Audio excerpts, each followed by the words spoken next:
क्या बात है।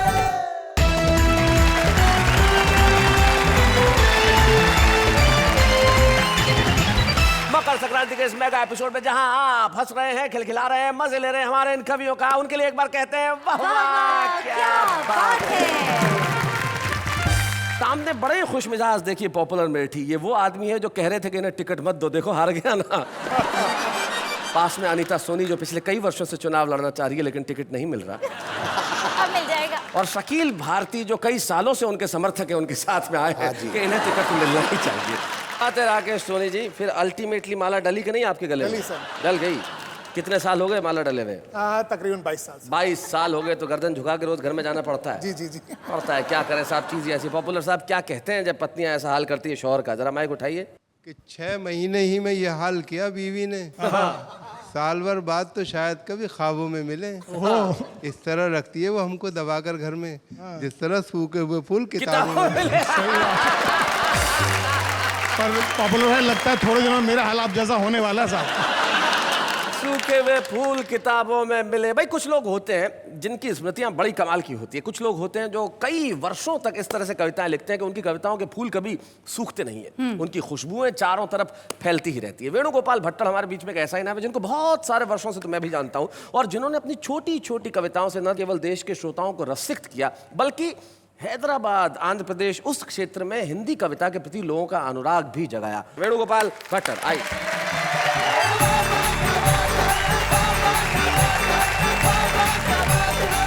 हास्य व्यंग की कुछ क्षण आज प्रस्तुत कर रहा हूँ। स्वागत है। भगवान के नाम से अपनी बात शुरू करता हूँ। जी। मैं 4 बच्चों का बाप, मेरा हाल भगवान ही जानता है। हे भगवान, तू करोड़ों बच्चों का बाप, तेरा हाल कौन जानता है। ससुराल में हमने साली जी से पूछा, साली जी भोजन करने के लिए जूते खोलने पड़ेंगे क्या? तो जवाब मिला, खोलोगे नहीं तो खाओगे क्या? लड़के का बाप शादी से पहले जब लड़की को देखने आया तब उसने उससे पूछा, आपको धार्मिक ग्रंथों में से क्या क्या आता है? जी। लड़की बोली, रामायण आती है। हाँ। वह तो मैं आपको यहीं पे पढ़ के सुनाऊंगी और महाभारत आपके घर में आने के बाद करवाऊंगी। जैसे ही मेरी पहली कविता खत्म हुई कि दाएं पैर का एक जूता मंच पर आया। दाएं पैर का एक जूता मंच पर आया, मैं घबराया। पड़ोस में ही शैलेश जी बैठे थे, मैंने उनसे पूछा, भैया अब क्या करूं बताइए? वे बोले, एक जूते का करोगे भी क्या, एक कविता और सुनाइए।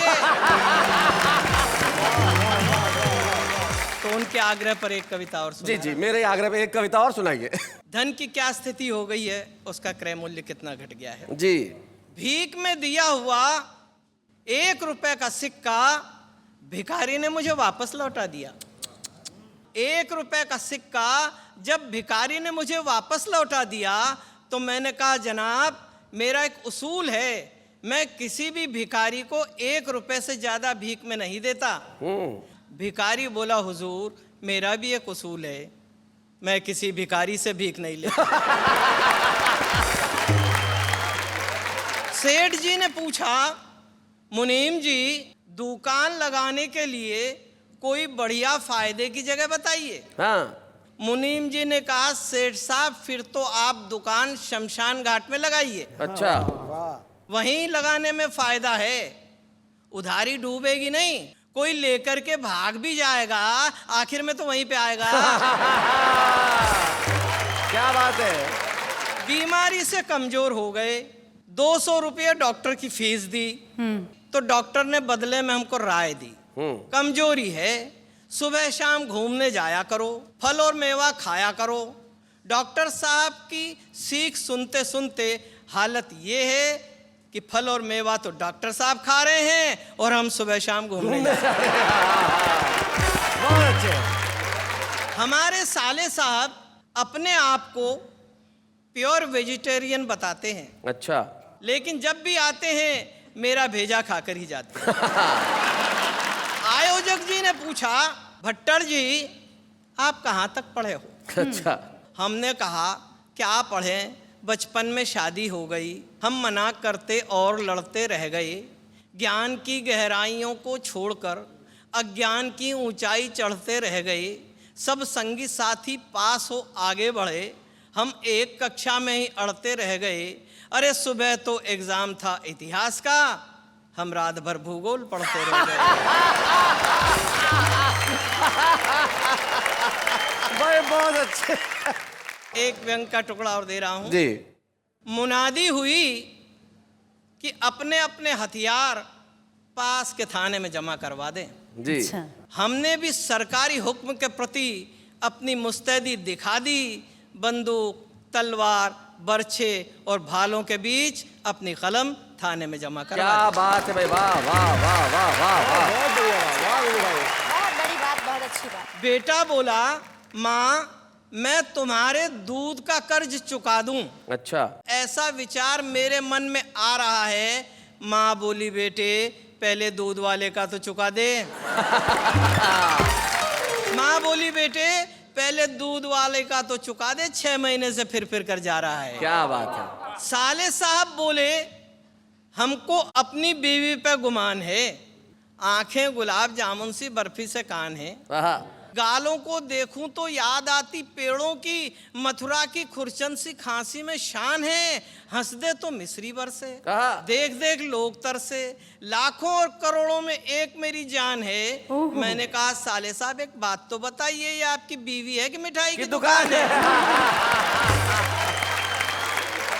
और एक अंतिम व्यंग के टुकड़े के साथ समापन करता हूं। जी। रामलीला मैदान में खड़े हुए हे रावण, तेरे 10 सिरों में 20 आंखें, कमाल है। जब तू रोता होगा तो वो दृश्य बड़ा अजीब होता होगा। रावण बोला, बेवकूफ ऐसा नहीं होता। रावण के राज में जनता रोती है, रावण नहीं रोता। क्या बात है, वाह वाह।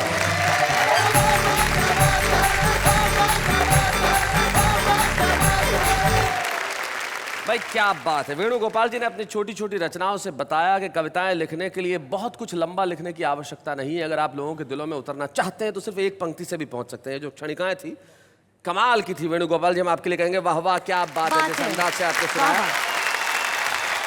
जिस मासूमियत के साथ सुनाया, और वो पंक्ति तो बिल्कुल कमाल की थी कि मैं तमाम हथियारों के साथ अपनी कलम भी जमा करा के आ गया। निश्चित तौर पे दुनिया भर में जितनी क्रांतियां हुई वो किसी तोप से नहीं हुई, किसी हथियार से नहीं हुई, वो कलम ने पैदा की है। तब किसी ने बहुत ठीक कहा कि न तीर निकालिए न तलवार निकालिए, जब तोप हो मुकाबिल तो अखबार निकालिए।